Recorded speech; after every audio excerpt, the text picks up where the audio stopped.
Welcome to the Statement Makers podcast, where we hear from everyday people like you and me who have overcome the odds and are doing extraordinary things to make their communities and the world a better place to live.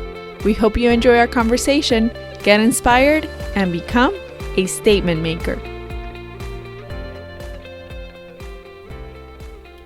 Hello, friends, and welcome to another episode of the Statement Makers podcast. I'm Karen Vergara, and today we have a very special guest, Lizette Valarino. 10 years ago, I didn't know Lizette, and she didn't know me, but her actions actually made a huge difference in my life. And now that we've known each other for about a decade, I'm so happy that she has agreed to be in our podcast and will be sharing more of her story with us. Lizette was born in Puerto Rico and graduated with a degree in elementary education while living in Venezuela. She later moved to Orlando, Florida, and worked under various local mayors and has continuously served her community through her roles in government and in local arts organizations. However, the most impressive contribution to her community is as the founder of the Hispanic Heritage Scholarship Fund of Metro Orlando in the year 2000. To date, this organization has awarded over $1.6 million to 340 students. And I happen to be one of those students. I actually received 2 scholarships back in 2009 and 2011, and it was thanks to Lizette's efforts that I became a proud scholarship recipient of this wonderful organization. Lizette embodies the term servant leader, and I am thrilled to have her as a guest of the Statement Makers podcast. Lizette, welcome. Thank you, although I'm speechless now. That was a great introduction, but that's all true. Extraordinary. I was wondering what a nice person that is. Who is it? That's you. That's you, Lizette. Thank you, Karen. Thank you. And I'm very glad to be here with you today. Oh, well, thanks so much for joining us. So, Lizette, just start by answering the big question. Why did you decide it was a good idea to start a scholarship fund? Because you actually were trying to help your daughter through the financial aid process. And while doing so, you kind of realized there was a problem. Yes. And I could say that there are many different pieces to that story. That is basically it. While I'm working with my daughter, helping her complete applications, I realized that these things are not easy to do. Not easy at all. And I was able to help my daughter because I spoke the language. I knew the system. I knew what was needed and where to go. So I wondered what happens to those students whose parents are not able to help them. How easy is it for them, or how difficult is it for them to go through the process? And does that stop them from going one step further in achieving their goal? So I thought, well, if there's an opportunity, I'd like to be able to do something. And the opportunity did come about because at the time, I was working with one of the county mayors. I was assistant to former Mayor Mel Martinez. As his assistant, I headed a group of Hispanic employees and developed a series of entertaining events to celebrate Hispanic Heritage Month. So we did an event and we collected some monies in the event, but because we were not a 501c3, we were not a nonprofit organization, we were county employees, we could not keep that money. So we were wondering, what do we do? It's a small amount. So I suggested putting it into a scholarship fund. And I met up with the Hispanic Chamber of Commerce, who had a similar program that they had not really been able to go, full force on.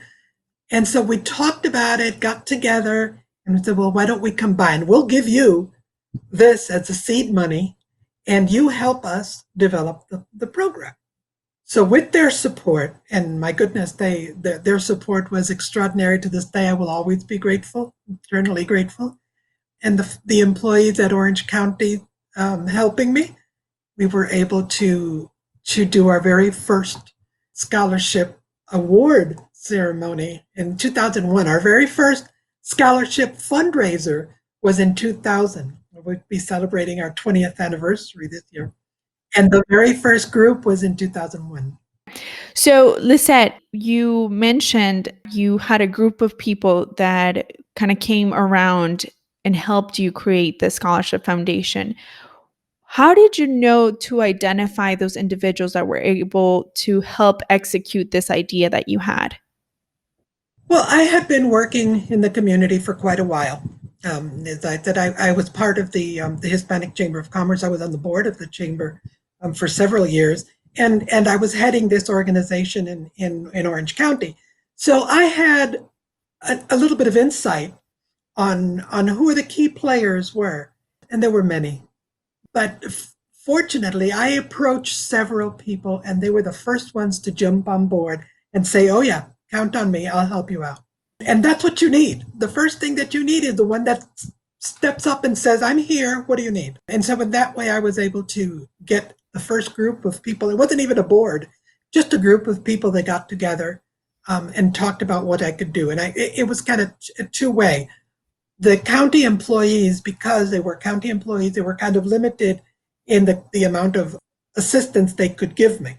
But whatever I needed, they were there to provide me and guide me and give their suggestions or recommendations. The Hispanic Chamber of Commerce and the members of the Hispanic Chamber of Commerce that I contacted and got together with were crucial because they were accustomed to putting things together. They were used to that. So they were the ones who helped me structure what became the Hispanic Heritage Scholarship. They were the base, the foundation, and gave it structure. And I think that's so important because you mentioned it's like identifying the key players, people that will come around and say, "Oh, that's a great idea, but let's actually put it to work. Let's actually put ourselves to work and make it happen." Did you find any obstacles while you were doing that? Can't imagine that it was all smooth sailing and you just said, "Okay, we're gonna get this started," and everyone came around and said, "All right, let's get it happening." What were some of those obstacles that you encountered as you started the scholarship fund? Well, I guess, like in any organization, the first obstacle that you find is a financial obstacle. We had nothing except for that little pot of money, right? But we had to build on it in order to provide reasonable and substantive scholarships for these students. So the first obstacle was the finances. I was saying, so the most difficult thing was going. Who do I approach? Who do I ask for money? And I'm not accustomed to going and asking people for money. How do I do this? It was a bit of a challenge. But then I realized that those key players that I knew were people who knew people. So I talked to them and asked them, who do you think I should call? Who do you think I should talk to? Can you connect me with that person? And bingo, that was it.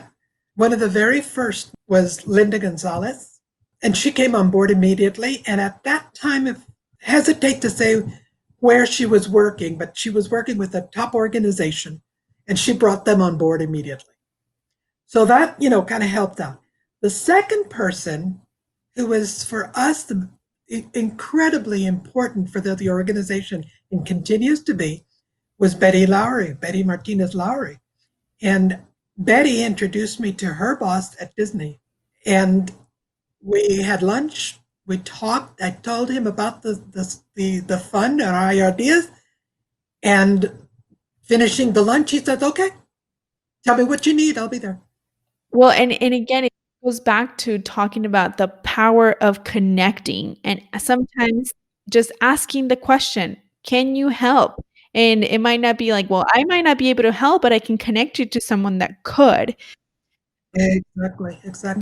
That's wonderful. Listen, I just remembered when I received the scholarship, I felt just validated. My parents couldn't help me with my college expenses, so I relied on scholarships and working to pay for my education. So for me, it was just incredible to know that there was a group of strangers that believed in my education and thought that based on my grades and my community involvement and just my story that I was worth investing in. Did you know that that was the type of impact that you would have on others when you were starting this? Oh, yes. Actually, you said the word story. It is the story that sells the program. It's a story. What kind of sacrifices, what kind of obstacles, what kind of efforts has this student put into obtaining their education, into completing an education? When you go to someone and tell them the story, they're sold immediately. They know because they understand it. A lot of people relate to it because they went through it and had nobody to help them. So giving a person an opportunity to help someone else, that's also a very important part of it.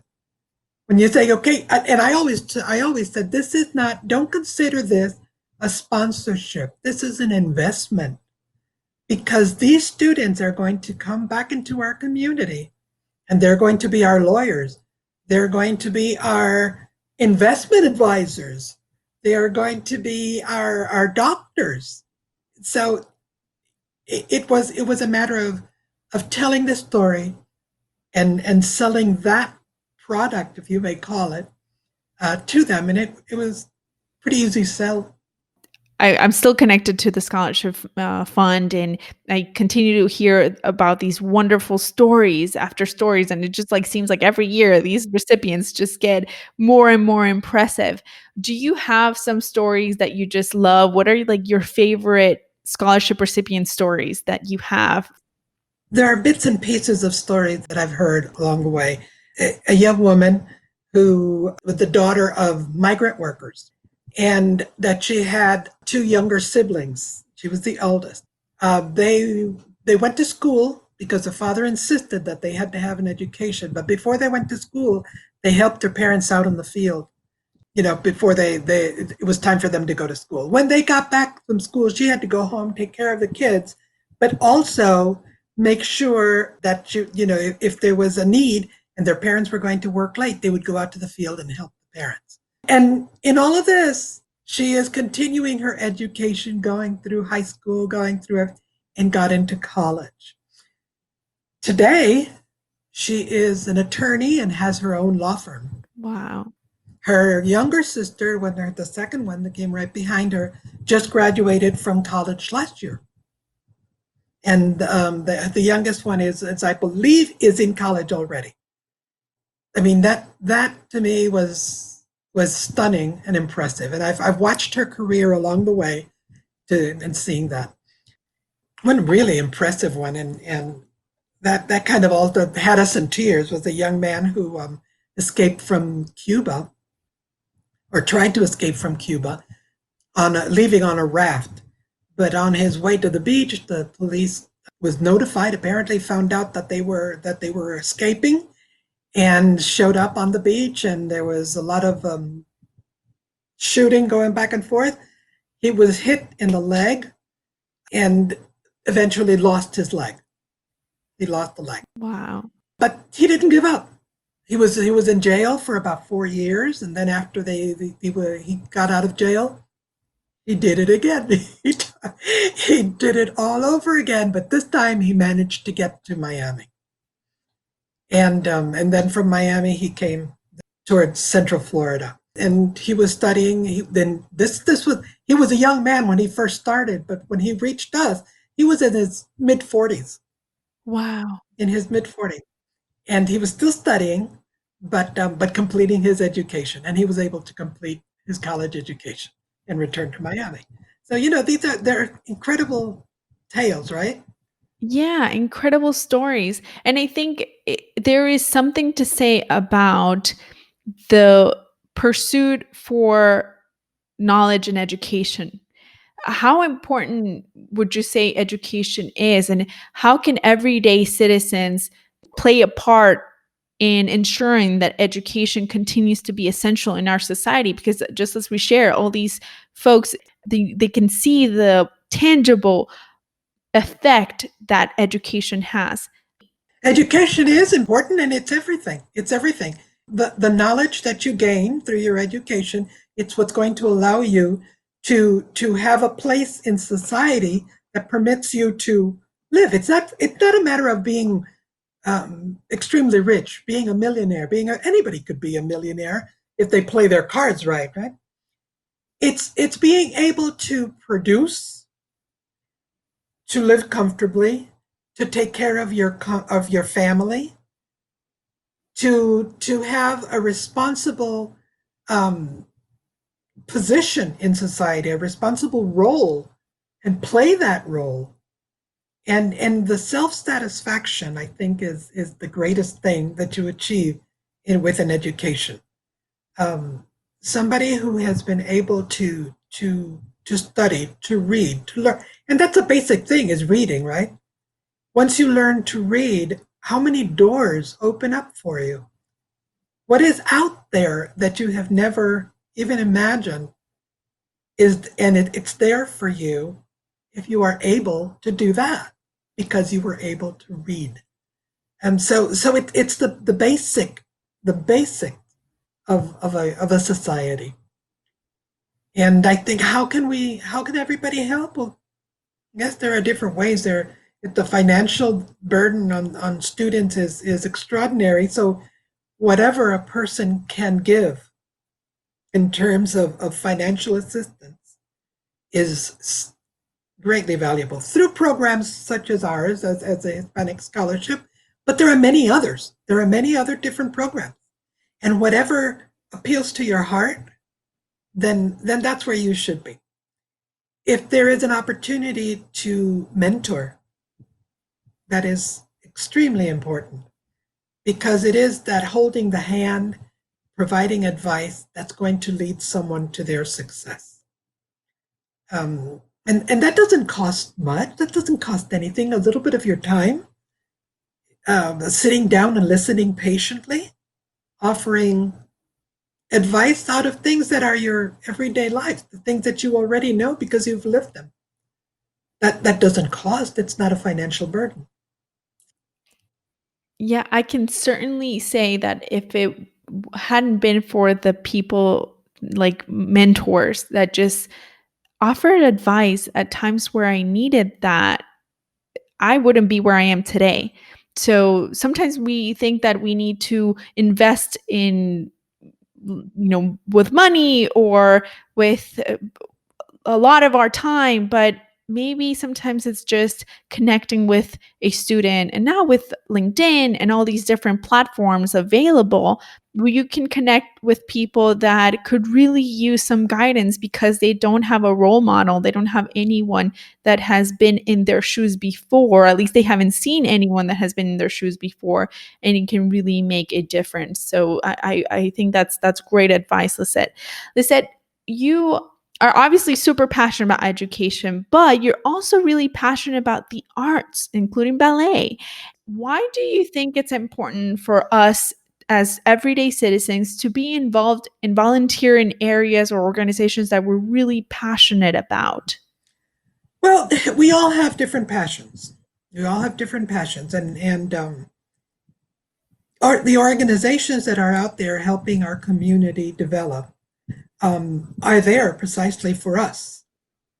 When I arrived in Orlando many years ago, 32 years ago this year, um, I brought my children. We had nothing. I mean, we started from scratch, but I had two small children, and my husband and I decided that we were going to do whatever it took to make sure that the community that we were living in was the community that we wanted our children to grow up in. And so we needed to give back. We needed to participate. We needed to be visible and productive within the community. What could we do?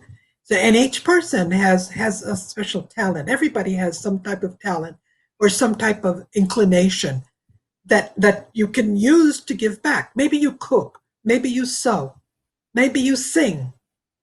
Maybe you're really good at dealing with children. Everyone has something that they can, and that's what I wanted to do. I wanted to make this community the best community for my children. And so I well, there was this one way is I love the arts, and I realized that if you love something and you give it your everything, it's easy to do. So I decided that I was going to do the best I could to support them. I couldn't give a lot. I didn't have a lot of money. I was struggling myself, but I'm a really good volunteer. So if there was something that I could volunteer in, I did that. And that's how I started. And that's the way, you kind of channel your way in, and you don't realize it, but as you go through the road, doors start opening, and you open one door and you go through it and go to the next door and you go through it. So, I think everyone has something to give, and you just have to look inside you to see what it is that you can give. Exactly. And it's what I kind of want to inspire through this podcast is exactly that we can make a difference in our community. And it doesn't mean that we have to have a lot of money or that we have to be business owners or that we have to have all the resources available to us. It just takes a small desire in our hearts to do something good. And like you just said, the doors will open. Exactly. Lisette, what would you say to someone that has identified or a need or a problem in their community, but that just has no idea on how to fix it or where to begin? Begin small. Begin small. You can't go out in the world and fix the whole world, but you can help your neighbor. You can help your neighborhood association. You can help your children's school, the PTA, the Glee Club, the chorus, the basketball team. You start small and you build from there. If you can take care of that and organize that and work with that, you will find the ways to go. Well, it's the same thing as when you begin a career in politics. Everybody wants to start being the president. Well, you can't start by being the president. You've got to start from the bottom. You've got to learn all the little steps going along it, so that when it comes your time to maybe compete for that position, you'll be prepared, you'll be ready, you'll be knowledgeable, you'll have the tools and the connections. Right. Everything we just talked about, connecting and being prepared for that moment when you can make an impact.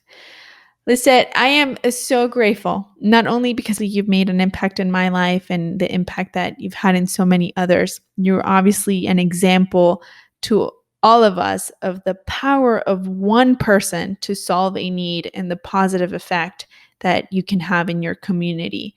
So thank you for all the work you have done and you will continue to do. And thank you so much, Lisette, for sharing your story with us. Thank you, Karen. And but let me add to that the work is not only mine. I have a whole community that has been behind me and has continued. This is like a relay race, and they continue the race. Thank you. Thank you, Lisette. Well, friends, I hope that Lisette's words resonated with you because, as she said, you can begin small and the doors will open so you can make the impact you want in the world. If you like this episode, don't forget to spread the love. Take a screenshot of your phone and share it with someone who you think would like to hear it. And don't forget to tag us on Instagram. Our handle is @StatementMakersPodcast. If you have any comments about the podcast, message me through Instagram or email me at statementmakerspodcast@gmail.com. I hope you join me on our next episode. And remember, you already have everything you need to become a statement maker.